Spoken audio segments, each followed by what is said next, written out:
To be totally transparent with you guys, I feel like my Instagram account lately has just been a total dead zone. So I watched this video from a girl who had a call with Instagram, and basically what she said was two things that really stood out to me. Number one was that Instagram wants you posting in the app every single day.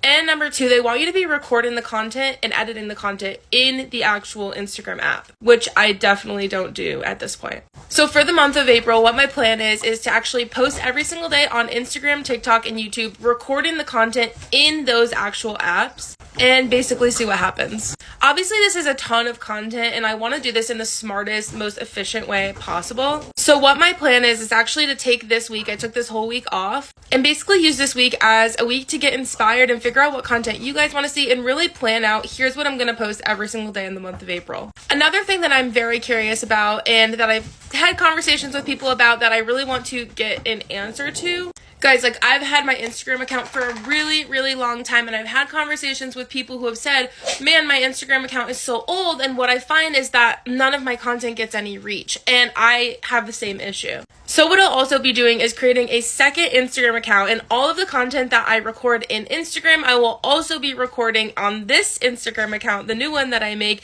so that I can compare the results from that video to the new account's video and see, given that it's the same video, like what the difference in results really is. So that's really what my plan is for Instagram. This is kind of just like an experiment that I'm doing, and I'll share the results with you guys here. So if you're curious to see how this goes, I'll make it a series and you guys can follow along.